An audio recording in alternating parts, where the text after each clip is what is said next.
मित्रों नमस्कार। आज हम बातचीत करेंगे जाति जनगणना पर। जाति जनगणना जो पिछले कुछ महीनों में काफ़ी चर्चा में रहा है, तो जाति जनगणना जो है उसका ऐतिहासिक परिप्रेक्ष्य पर आज मैं बात करूंगा। वैसे अपने आप में जाति जनगणना इतना बड़ा विषय है कि इसे एक वीडियो में कवर करना मुश्किल है, तो निश्चित तौर पर मैं इस क्रम में और भी वीडियो बनाऊंगा, किंतु ये जो सबसे पहला वीडियो है यह है जाति जनगणना का ऐतिहासिक परिप्रेक्ष्य। क्योंकि आज ये कहा जा रहा है कुछ खास बौद्धिक वर्गों में कि कहीं ऐसा तो नहीं है कि बोतल में बंद जन्म को बाहर निकाल दिया गया है। ये एक अलग विमर्श का विषय है, किंतु जो मैं बात करना भी चाह रहा हूँ कि किस तरह से ये भारत में जनगणना, जातीय जनगणना के विभिन्न फेजेज रहे हैं, विभिन्न चरण रहे हैं और समय समय पर किस तरह से इसको किया गया है। दूसरी बात क्या है कि कोई भी चीज हो जो राज्य के प्रयोग में आती है वो निश्चित तौर पर राजनीतिक तो हो ही जाती है। जनगणना और जातीय जनगणना ये आवश्यक है, किंतु ये राजनीतिक अपने तरीके से इनका उपयोग और दुरुपयोग सब कुछ करते हैं। बाकी नीति निर्धारण के लिए जनगणना को महत्वपूर्ण माना गया, किंतु इसमें जिन तत्वों का समावेश किया जाता है उनके पीछे कई बार हिडन एजेंडा भी दिखाई देता है। भारत में जनगणना की शुरुआत वैसे 1871 में मानी जाती है, किंतु 1871 की जनगणना पूरी तरह से कंप्लीट नहीं थी, क्योंकि उसमें कुछ कमियां रह गई थी। तो निश्चित तौर पर 1881 से नियमित रूप से रेगुलर सेंसस आरंभ हुई और प्रत्येक 10 वर्ष की अवधि के बाद नया सेंसस हो जाता था, नई जनगणना हो जाती और उससे नए आंकड़े मिल जाते थे। जनगणना में क्या शामिल किया जाता है? गिनती के साथ साथ जो 1881 में शुरू हुई उसमें सामाजिक जीवन से संबंधित चीजें, जिसमें जातियां, उपजातियां इत्यादि। इसके अलावा एजुकेशनल स्टेटस, प्रोफेशनल स्टेटस, आर्थिक स्थितियां, इन तमाम चीजों पर आंकड़े इकट्ठे किए जाते रहे हैं। और जो 1881 में जनगणना हुई थी उस जनगणना में जाति को सम्मिलित किया गया था, जाति की जनगणना की गई थी। उसके पहले भी की गई थी 1871 में, किंतु वो उतनी प्रोमिनेंट नहीं रही, तो वो प्रायोगिक स्तर पर थी। लेकिन 1881 की पूर्ण विकसित और काफी डेवलप्ड जो है सेंसस हमको मिलती है। और 1881 के संबंध में राजस्थान के बारे में मैं एक बार बता ही चुका हूँ कि किस तरीके से इस 1881 की सेंसस को लेकर के आदिवासी क्षेत्रों में विद्रोह की स्थिति पैदा हो गई थी। तो यदि आप 1881 में आदिवासी विद्रोह के ऊपर एक मेरा वीडियो है उसे देखेंगे तो आपको इसके बारे में पता चलेगा। इसके अलावा स्वास्थ्य के बारे में भी, मृत्यु दर के बारे में भी, जन्म दर के बारे में भी, औसत आयु के बारे में भी, ये सारी जानकारियां सेंसस में आती रही। जो लोग सेंसस के बारे में जानते हैं वो समझते हैं कि इसे हम डेमोग्राफी जो कहते हैं, डेमोग्राफी है ये पॉपुलेशन साइंस है, पॉपुलेशन स्टडीज है। इसके काफ़ी विभाग भी काम करते हैं। स्टैटिस्टिक्स डिपार्टमेंट जो होता है सांख्यिकी, वह भी इसमें काम करता है। तो ये जो अपने आप में कंप्लीट साइंस है और इस कंप्लीट साइंस के माध्यम से सामाजिक स्तरों का पता करके हम सामाजिक उत्थान के लिए नीतियाँ कार्यक्रम बनाते हैं। यही इसके पीछे उद्देश्य रहा। ये जो 1881 में जनगणना आरंभ हुई 1931 तक, इसका जो एक कॉलम है जातीय जनगणना का, ये 1931 तक चलता रहा। 1931 की जनगणना जो है वो अंतिम जातीय जनगणना थी। अर्थात अब आने वाले समय में जब 2027 में हमारे सामने आएगा नया सेंसस, उसमें जातीय जनगणना सम्मिलित की जाएगी। तो लगभग एक सदी के बाद हम पुनः जातीय जनगणना पर पहुंच पाएंगे। तो यह विचारणीय मुद्दा ये भी है कि जातीय जनगणना आखिर किन कारणों से बंद करनी पड़ी।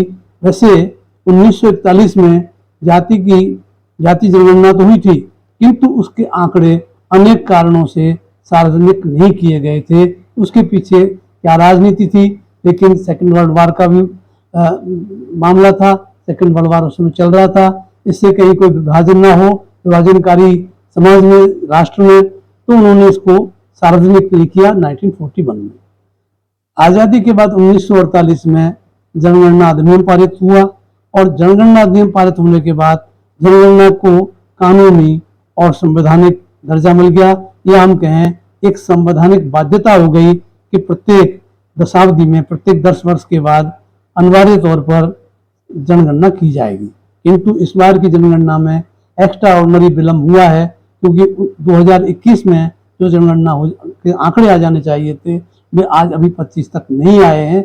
इसके पीछे मुख्य कारण तो कोविड को बताया गया, किंतु अन्य कारण भी, प्रशासनिक कारण भी हो सकते हैं, राजनीतिक कारण भी हो सकते हैं, लेकिन ये एक इनऑर्डिनरी, एक मतलब ज्यादा ही डिले हो चुका है। और इस डिले के साथ साथ क्या है, अनेक तरह की बातें जनसंख्या को लेकर चल रही है। जनसंख्या को लेकर के नॉर्थ साउथ का डिवाइड भी चलता है, कभी जनसंख्या बढ़ने और घटने की बात भी चलती है, क्योंकि सबको ये लग रहा है कि इस बार की जो जनगणना है ये बहुत महत्वपूर्ण होने वाली है और इसी के आधार पर संसद में जो सदस्य संख्या है उसकी वृद्धि होगी। उसकी वृद्धि से फिर किस तरह से बंटवारा होगा, राज्यों को किसको फायदा किसको नुकसान, और अनेक आंकड़े चल रहे हैं। इन पर भी मैं एक वीडियो बाद में बनाऊंगा, क्योंकि आज एक विषय पर जाति जनगणना की क्या स्थिति है इस पर मैं बात करना चाहूँगा। तो जैसा मैंने बताया कि 1948 में ये अधिनियम जो है पारित हो गया और इस अधिनियम के द्वारा ये तय कर दिया गया हर 10 साल पर अनिवार्य तौर पर जनगणना होगी। अब मैं बात करता हूँ जातीय जनगणना की। तो 1950 में जो संविधान लागू किया, उस संविधान में जाति प्रथा, उस संविधान में जाति प्रथा का उन्मूलन कर जाति विहीन समतावादी समाज की स्थापना का संकल्प लिया गया। और यह संकल्प केवल कुछ व्यक्तियों ने नहीं, बल्कि जो है भारत का संविधान निर्माता जो थे उन्होंने निर्णय लिया कि हमारा जो अल्टीमेट उद्देश्य है वो है जाति प्रथा का उन्मूलन करना और जाति विहीन और समतावादी समाज की स्थापना करना। एक संकल्प लिया गया। और वैसे भी डेमोक्रेसी के जो मूल सिद्धांत कभी फ्रांस की क्रांति से निकल करके आए थे, समानता, स्वतंत्रता और भ्रातृत्व, जिसको हम कहते हैं, ये इन सिद्धांतों के आधार पर समतावादी समाज की बात करनी थी। तो जाति जो है वो संविधान में कोई मान्यता नहीं दी गई और जातियों के आधार पर शासन, प्रशासन, न्याय, किसी भी मामले में कोई भेदभाव नहीं किया जाएगा कानून के समक्ष। संविधान ने सभी नागरिकों को समानता का अधिकार दिया। जातीय आधारों पर कोई भेदभाव स्वीकार नहीं किया गया, बल्कि विशेष प्रावधान किए गए। छुआछूत और अस्पृश्यता को समाप्त करने के लिए इसे भी संविधान में गैर कानूनी बना दिया गया। और सार्वजनिक जीवन, चाहे बाजार हो, दुकान हो, सार्वजनिक तालाब हो, कुएं हो, रेलगाड़ी हो, मोटर हो, जो भी विद्यालय हो, महाविद्यालय हो, विश्वविद्यालय हो, इन सभी में कहीं भी जाति के आधार पर भेदभाव को जो है पूरी तरह से गैर कानूनी करार दे दिया गया। तो इससे लग रहा था कि निश्चित तौर पर ये देश जो है आगे बढ़ेगा, एक समतावादी, जिसको हम कहते हैं कास्टलेस एग्रीटेरियन सोसाइटी। तो जो जाति विहीन समतावादी समाज है वो किस तरह से स्थापित होगा, लग रहा था कुछ शायद बात बनेगी, क्योंकि जाति व्यवस्था को विभाजनकारी मानते हुए राष्ट्र हित में नहीं माना गया था। और एक प्रसिद्ध समाजशास्त्री जीएस घुरे ने लिखा था कि जातिवाद की भावनाएं है, तो जाति से ही जातिवाद आता है। अगर जातियां नॉन एग्जिस्टेंट होंगी तो जातिवाद किस बात का। तो जातिवाद की भावना से ही जो दूसरी जातियों के प्रति प्रतिरोध पैदा करता है, विरोध पैदा करता है, और ये जो है राष्ट्रीय चेतना की वृद्धि के लिए एक प्रदूषित वातावरण निर्मित करता है। तो ऐसी स्थिति में इसके विरुद्ध संघर्ष कर इसे पूर्णतः समाप्त करना ही होगा। तो इस तरह से उस समय के समाज विज्ञानियों ने भी अपनी ओपिनियन दी कि इस जाति प्रथा को समाप्त कर दिया जाए, किंतु जाति प्रथा समाप्त नहीं हुई। उसके भी कारण है, इस पर मैं अगले जो वीडियो है उसमें बात करूंगा। कुल मिलाकर जो मैं कहना चाह रहा हूँ वो ये है कि 1951 से जातीय जनगणना बंद कर दी गई, केवल SC की जनगणना जारी रही। उसका कारण ये था कि उन्हें जो रिजर्वेशन दिया गया वो जाति के आधार पर दिया गया। अब इसी को लेकर के विवाद है कि जाति आधारित जो रिजर्वेशन शुरू किया गया उससे अन्य जातियां भी जो है प्रतियोगिता में रही, जीवित रही। अब ये एक अलग विषय है, क्योंकि SC/ST को विशेष कारणों से आरक्षण दिया गया था, तो उनकी गिनती जारी रही। जाति जो है ये भारतीय समाज की एक अजीब भी कहें और अनोखी भी कहें वास्तविकता है, क्योंकि इससे हम आंख बंद नहीं कर सकते। ब्रिटिश राज ने, अब जो मैं ऐतिहासिक पक्ष में बात करना चाहता हूँ, वो है ब्रिटिश राज ने जाति प्रथा का औपनिवेशिक हितों में लाभ लिया। 1853 में कार्ल मार्क्स ने एक लेख लिखा था। उस लेख का विषय था भारत में ब्रिटिश शासन के भावी परिणाम, कि क्या फ्यूचर रिजल्ट्स इम्पैक्ट होंगे। उसके बाद उन्होंने कहा कि भारत में जो अंग्रेजी सर्वोच्च सत्ता कायम हुई, पता है कैसे स्थापित हुई। अंग्रेजों ने एक दूसरे को केवल हिंदू और मुसलमानों में विभाजित नहीं किया, बल्कि जाति से जाति और जनजाति से जनजाति को भी विभाजित किया। तो ये जो ये विभाजन की जो राजनीति अंग्रेजों की थी, उस विभाजन की फूट डालने वाली, उसके लिए एक बहुत फर्टाइल लैंड थी जाति व्यवस्था, जिसका प्रयोग अंग्रेजों ने भी किया और अंग्रेजों ने एक राजनीतिक हथियार के रूप में इसका प्रयोग किया। 1931 की जो गणना है ये बहुत क्रिटिकल थी। तो 1931 में, जैसा मैंने कहा कि अंतिम जाति आधारित जनगणना है, लेकिन 1931 की जनगणना का वो समय है जब देश में सविनय विज्ञान आंदोलन चल रहा है, और सविनय विज्ञान आंदोलन पहली बार जो चल रहा है वो पूर्ण स्वराज की मांग कर रहा है, क्योंकि असहयोग आंदोलन में केवल डोमिनियन स्टेटस की बात की, और ये जो आंदोलन था इसमें करबंदी भी थी, तो ये ज्यादा तीखा आंदोलन था। तो इस आंदोलन को किस तरह से डिफ्यूज किया जाए, किस तरह से कमजोर किया जाए, इसके लिए भी इसी का उपयोग किया गया। और 1931 की जो जनगणना है उसमें दलित जातियों शब्द के स्थान पर बाहरी जातियां, एक्सटीरियर कास्ट का प्रयोग किया गया। इस शब्द का प्रयोग किया गया, बाहरी जातियां, एक्सटीरियर कास्ट। और इसी के आधार पर 1931 में ब्रिटिश सरकार ने अछूत जातियों को हिंदुओं से पृथक घोषित कर उन्हें पृथक निर्वाचन का अधिकार दे दिया। इस 1931 के निर्णय के खिलाफ गांधी जी ने आमरण अनशन किया, और उसके बीच डॉक्टर अंबेडकर और गांधी जी के बीच में 1932 में समझौता हुआ, जिसे हम पूना समझौता के नाम से जानते हैं। और उस पूना समझौते में वो जो अंग्रेजों की चाल थी वो काफी सीमा तक असफल हो गई, और एक विभाजित देश को विभाजित होने से, एक और हिस्से को विभाजित होने से बचा लिया।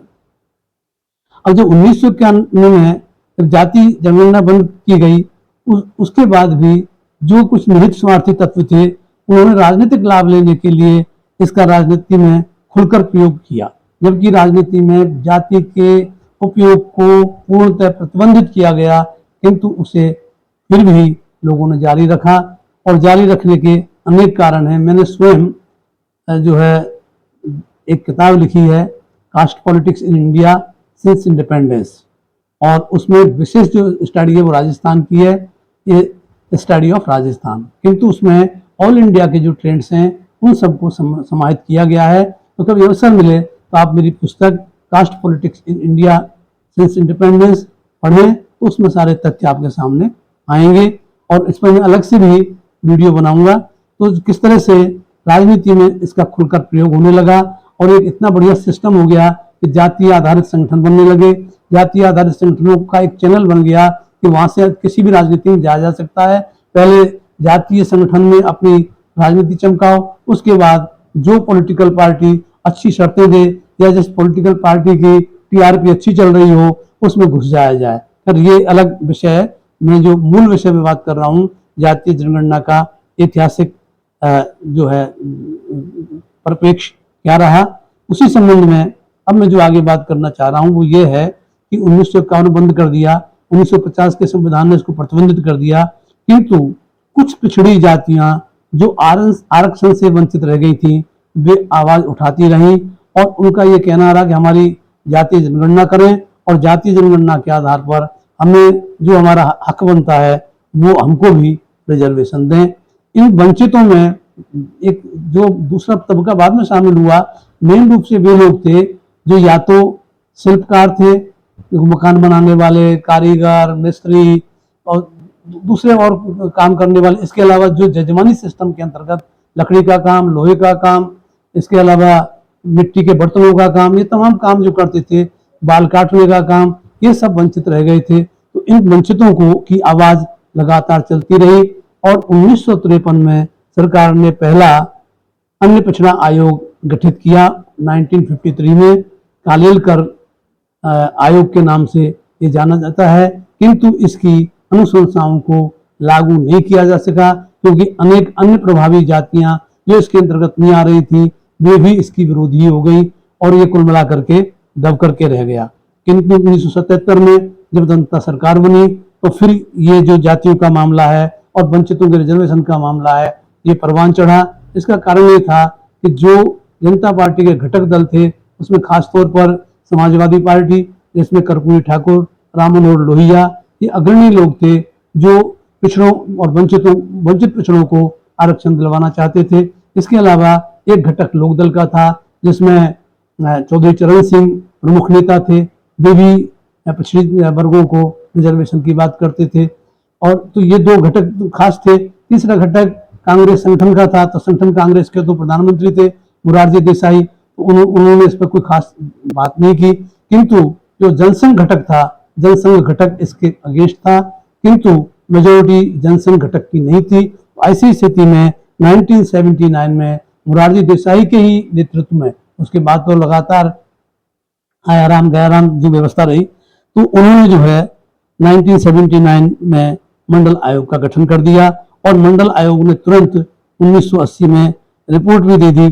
किंतु उसके बाद जो राजनीतिक अस्थिरता टाइप रही, उस स्थिति में कोई निर्णय नहीं हो सका और मंडल कमीशन ने कोई जनगणना नहीं की पिछड़ी जातियों की, बल्कि उन्होंने अति पिछड़ी और अति पिछड़ी जातियों की गणना की थी कितनी जातियां हैं, और मंडल कमीशन ने 2399 लगभग 2400 हो गए 2400 जातियां उन्होंने लिस्टिंग की, उनके सूची बनाई। तो इससे लग रहा है कि जातियों का संख्या जो है वो भी निरंतर बढ़ती रही है, क्योंकि कहाँ 1931 में कुल जातियां मिलाकर 4147 काउंट की गई, जबकि मंडल कमीशन ने 1980 में जो है वो 2399 जातियां गिनी। और जाति जो है वो भारतीय राजनीति का एक हॉट पोटैटो जिसे कहते हैं, हॉट पोटैटो बनकर रह गया। इसको कहते हैं गरम आलू, हॉट केक भी कहा जाता है, बट हॉट केक तो एक लोकप्रियता की बात करता है, बट हॉट पोटैटो जो है वो कंट्रोवर्सी की बात करता है। तो ये जो जाति है वो राजनीति का गरम आलू बन गया, एक अच्छा खेल बन गया और इससे के सवार होकर के सत्ता पर लोग काबिज भी हुए।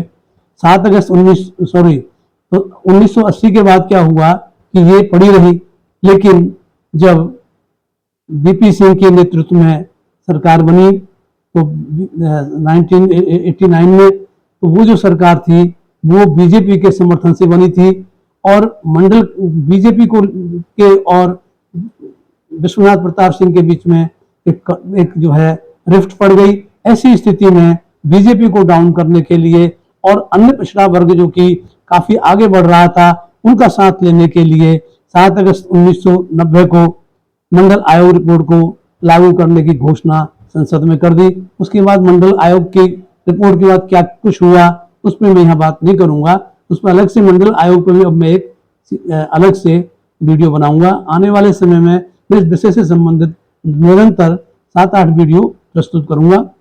और जब ये उन्होंने घोषणा कर दी तो सितंबर 1900 उस तुरंत बाद बीजेपी ने बीपी सिंह से अपना समर्थन वापस ले लिया और अडवाणी जी, लालकृष्ण अडवाणी जी जो हैं उन्होंने रथ यात्रा निकाली 25 सितंबर 90 से 30 अक्टूबर 90 के बीच सोमनाथ से लेकर अयोध्या तक।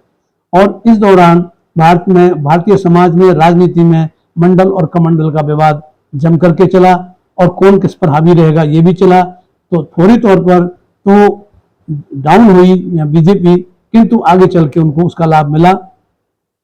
और इसी बीच में हम देखते हैं कि मंडल के बाद अनेक बहुसंख्यक जातियां जो थी उनके क्षेत्रीय दल उभरे, उनके अलग नेतृत्व उभरे और वो जो उभरे वो सब सामाजिक न्याय के नाम पर थे, लेकिन जब उनको सत्ता पर पहुंचे तो उन्होंने स्वयं के साथ तो न्याय कर लिया लेकिन सामाजिक न्याय तो वे नहीं कर पाए। और उसका परिणाम ये हुआ कि उनका जो आधार था, जातीय आधार, वो खिसक गया, और खिसक करके वो कहाँ जाता, आइदर विद कांग्रेस और बीजेपी, क्योंकि जो थे बहुसंख्यक जाति ये क्षेत्रीय दल ही अस्तित्व में आए थे, चाहे बहुजन समाज पार्टी हो, चाहे आरजेडी हो, जो भी समाज सोशलिस्ट हो, ये सारे जो क्षेत्रीय दल थे वो इस रूप में आए और सामाजिक न्याय का नारा देकर के। किंतु जो सामाजिक न्याय की अपेक्षा रखते थे उन्हीं वर्गों को जब सामाजिक न्याय जैसी कोई चीज नजर नहीं आई तो उनका जो है भ्रम टूट गया और वो जो है दूसरी तरफ डाइवर्ट होने लगे। और 1900 अब उसके बाद जब जिस ढंग से बीजेपी सरकार में आई, अब वो बातें लगे किन किन माध्यमों से आई, कैसे वो अपने आप को प्रोटेक्ट कर रही है, लेकिन वो एक ऐसी लगने लगी कि जो विरोधी दल हैं वो बिल्कुल ही अप्रासंगिक हो गए हैं, इररिलेवेंट हो गए हैं। और ऐसी स्थिति में ये नजर नहीं आ रहा तमाम विरोधी दलों को अब सत्ता पर कैसे काबिज हुआ जाए। तो 2022 से 24 के बीच में हम देखते हैं विरोधी दलों में संसद और सड़क पर सब जगह जातीय जनगणना की बात की और बार बार ये कहा कि जिसका जितनी जाति है उतना उसको हक दीजिए। ये एक अलग विषय है, इस पर भी हम बात कर सकते हैं, क्योंकि 1952 से भारत सरकार ने परिवार नियोजन का, परिवार कल्याण का एक इफेक्टिव कार्यक्रम चलाया और उस कार्यक्रम को जिन्होंने फेल किया उनको तो लाभ दे दो और जिन्होंने उसका पालन किया उसको जो है सफल बनाया उसको दंडित कर दो। ये एक मुद्दा अलग है, केवल जातियों में नहीं, ये क्षेत्रों के मामले में भी है, तो ये हम बात अलग करेंगे। किंतु 22 से 24 के बीच में तमाम जो विरोधी दल हैं वे सब जाति का मामला लेकर के आ गए और उनका इसको लागू करो। जब ये काफी अपने क्लाइमेक्स पे पहुंचने लगा तो अंततः बढ़त लेते हुए बीजेपी की केंद्रीय सरकार ने 30 अप्रैल 2025 को जाति जनगणना की घोषणा कर दी और स्पष्ट कर दिया कि 2027 की जो नियमित जनगणना हो रही है उसमें एक कॉलम जातीय जनगणना का भी होगा। अब जातीय जनगणना के क्या क्या मुद्दे होंगे ये मैं अगले वीडियो में बात करूंगा। तो कुल मिलाकर स्थिति ये हुई कि 1821 से जो जातीय जनगणना का मामला चला, राजनीति के अलग अनेक उतार चढ़ाव आए, उस सब की अब तक की परिणति ये हुई कि अब बढ़त बीजेपी ने ली है और आज बीजेपी के साथ जो ओल्ड मंडल और कमंडल कंट्रोवर्सी थी वो रिजॉल्व होकर के दोनों ही आज बीजेपी के पाले में आए हुए हैं, उनके पाले में बैठे हैं एक तरफ। तो कुल मिलाकर के अब स्थिति ये है जो मैंने आपको प्रारंभ में बोला कि 1951 में बोतल में बंद जो जातीय जनगणना का चिन्ह था क्या बाहर आ गया है, ये एक विचारणीय मुद्दा है, क्योंकि इसके रिपरकशंस जो हैं, इसके परिणाम अच्छे और बुरे दोनों तरह के हो सकते हैं। वो मैं अगले वीडियो में आपके सामने प्रस्तुत करूंगा। आपको वीडियो कैसा लगा इस पर अपनी टिप्पणी जरूर दें और मित्रों अधिक से अधिक संख्या में लोगों को प्रेरित करें कि मेरे इस चैनल को लोग सब्सक्राइब करें ताकि मैं भी उत्साह के साथ अपने इस उपक्रम को जारी रख सकूं। धन्यवाद, नमस्कार।